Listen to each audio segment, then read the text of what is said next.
시청자 여러분 안녕하십니까? 헬로티비 뉴스입니다. 재건축이 추진되고 있는 목동 1, 2, 3단지에 대한 정비계획 결정과 정비구역 지정이 최근 고시됐습니다. 이로써 목동 14개 단지 전체가 정비구역 지정을 마무리하며 재건축 사업이 본격적인 실행 단계에 들어가게 됐습니다. 김우 기자의 보도입니다. 정비계획 결정에 따라 목동 1단지는 기존 15층 1,882가구에서 최고 49층 3,500가구 규모의 대단지로 탈바꿈합니다. 단지 주변에는 1,500제곱미터 규모의 근린 공원이 새롭게 조성됩니다. 목동 1단지는 조합이 아닌 신탁 방식으로 사업이 추진됩니다. 따라서 사업 속도를 높이기 위해 사업 시행자 선정을 서두르고 있습니다.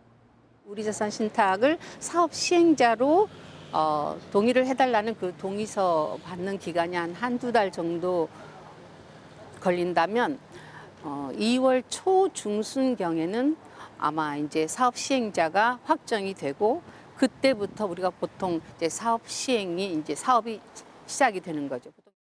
목동 2단지는 기존 15층 1,640가구에서 최고 49층 3,389가구로 조성됩니다. 공공지원시설 등 다양한 기반시설도 함께 확충됩니다. 목동 2단지 역시 신탁 방식으로 재건축이 추진됩니다. 준비위원회는 내년 초 사업 시행자 지정을 기대하고 있습니다. 동의서 진구 절차도 제법 빠르게 진행될 것으로 예상되고 있습니다. 앞서 목동 단지들이 정비구역 지정 후에 2~3개월 정도 만에 시행자 지정 고시가 된 것을 감안해 볼 때 목동 2단지는 내년 1월이나 2월쯤에 시행자 지정 고시가 될 것으로 예상하고 그렇게 되길 바라고 있습니다.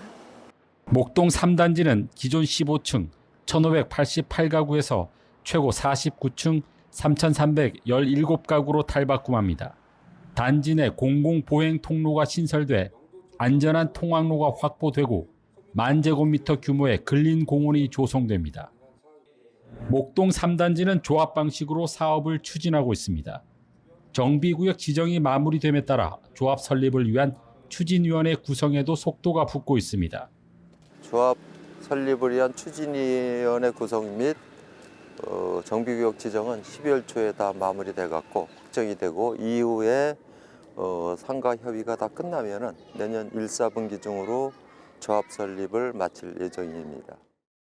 목동 1, 3단지의 재건축 구역 지정이 확정되면서 14개 단지 모두 정비구역 지정 절차를 완료했습니다. 양천구는 재건축이 본격적인 실행 단계에 들어간 만큼 후속 절차가 차질 없이 진행될 수 있도록 행정 지원에 나설 방침입니다. 헬로티비 뉴스 김호입니다.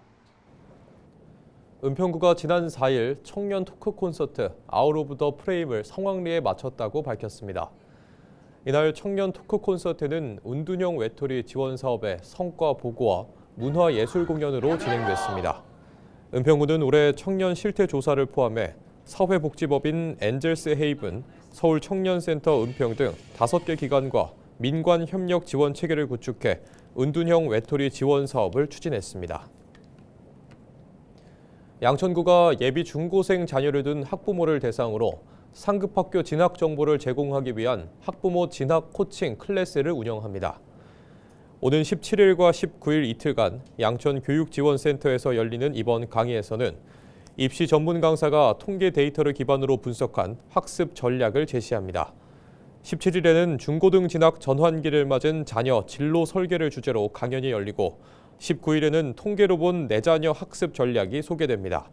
참여 대상은 양천구에 거주하거나 관내 학교에 재학 중인 초등학교 4학년부터 고등 1학년 학부모이며 신청은 양천구 평생학습 포털에서 가능합니다.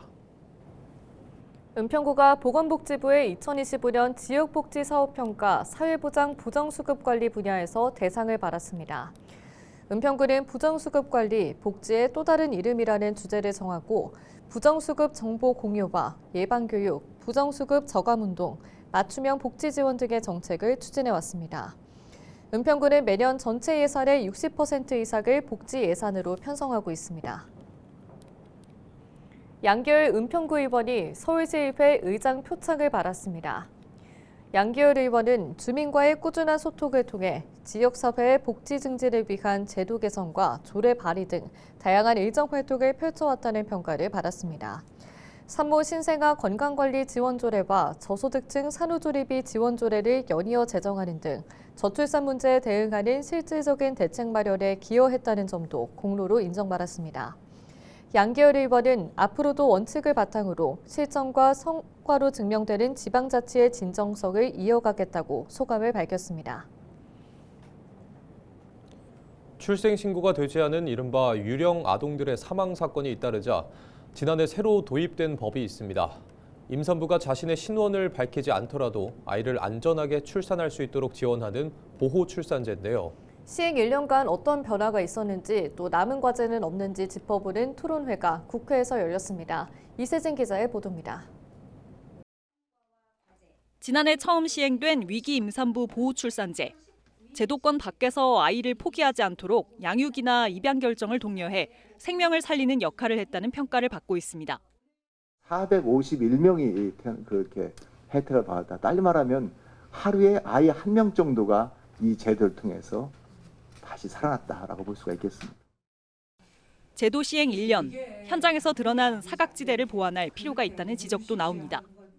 미성년자의 경우에 본인이 원하든 원치 않든 또 보호자가 그걸 대신해서 보호출산제를 신청할 수 있도록 제도를 만들어놨습니다. 법에. 그 보호자들은 사실은 이런 출산 사실을 바깥에 노출시키기 꺼려할 수 있다는 거죠. 현장 인력이나 행정 절차에 대한 실질적 지원 필요성도 언급됐습니다. 사회적 공감대를 얻는 일도 여전한 과제입니다. 보호출산제라는 것은 아동의 알 권리를 과도하게 침해합니다. 라고서는 주장을 하신 거예요. 제가 그리고 이 법이 졸속 통과되었다라고 이야기를 하십니다. 보호출산제는 다시 한번 말씀드립니다. 이 아동의 알 권리보다 생명권을 중심적으로 만든 법안이에요. 제도 도입을 이끈 정치권은 보호출산제가 제대로 안착할 수 있도록 개선 방향을 지속적으로 모색하겠다는 계획입니다. 그동안에 반대하던 그 우려와 달리 아동 유기를 조장한다, 알 권리를 침해한다면서 반대했는데 전혀 그렇지 않았습니다. 어떤 것을 개선해야 되고 또 어떤 것을 더 지원해야 하는지 과제를 알기 위해서 오늘 토론회를 개최한 겁니다. 전문가들은 보호출산제가 논란 속에서도 신생아 보호체계 기반을 마련하는 데 일조했다고 보고 있습니다. 다만 생명 안전망 기능이 유지되려면 제도적 보완은 물론이고 사회적 인식 개선이 뒷받침돼야 한다고 조언했습니다. 헬로티비 뉴스 이세진입니다. 경기도는 코레일 철도노조와 서울교통공사 노조 총파업에 대비해 시외 광역 시내버스 증차와 마을버스 막차 시간 연장 등 도민 불편 최소화를 위한 비상수송 대책을 마련했다고 밝혔습니다.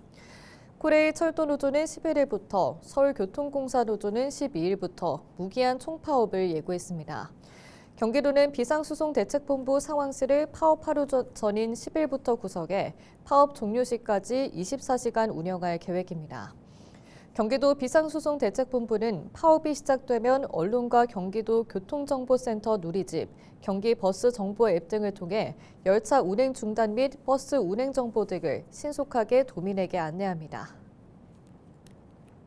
경기도 특별사법경찰단이 지난 10월부터 11월까지 도심 지역 미세먼지 발생 사업장 330곳을 집중 단속한 결과 총 16곳에서 불법 배출 행위를 적발했습니다. 위반 유형은 비산먼지 억제 조치 미희행 6곳, 비산먼지 발생 사업 미신고 1곳, 대기 배출 시설 미신고 4곳, 오염물질 자가 측정 및 가동 개시 미신고 2곳 등입니다. 안양의 한 업체는 학교 인근에서 토목공사를 하면서 살수 작업 등 비산먼지 억제 조치를 하지 않았고, 안산의 도장 건조시설 운영업체는 대기 배출 시설 설치 신고를 하지 않아 적발됐습니다. 경기도 특사경은 제재 수준이 낮아 위반이 반복된다며 관련 법률 강화를 정부에 건의했다고 밝혔습니다. 경기도가 결핵 퇴치기금 마련을 위한 크리스마스실 특별 성금 200만 원을 전달했습니다. 경기도 결핵 환자는 2024년 말 기준 4,073명으로 전국 결핵 환자의 22.7%를 차지하는데요. 김성중 행정 1부지사는 결핵은 여전히 관심이 필요한 감염병이라며 지속적으로 힘을 보태 도민 건강을 지키겠다고 말했습니다. 올해 크리스마스 실은 인기 애니메이션 캐릭터를 활용해 제작됐으며 결핵 퇴치 기금 기부는 크리스마스 실 기부 스토어를 통해 가능합니다. 6.25 전쟁이 끝난 지 72년, 하지만 아직까지 가족의 품으로 돌아가지 못한 전사자가 12만 명에 이릅니다. 화천에서는 격전지에서 발굴된 호국 영웅 유해 5구에 대한 합동 연결식이 거행되는데요. 70여 년 만에 돌아온 전사자들을 배웅한 연결식 현장에 전소영 기자가 다녀왔습니다.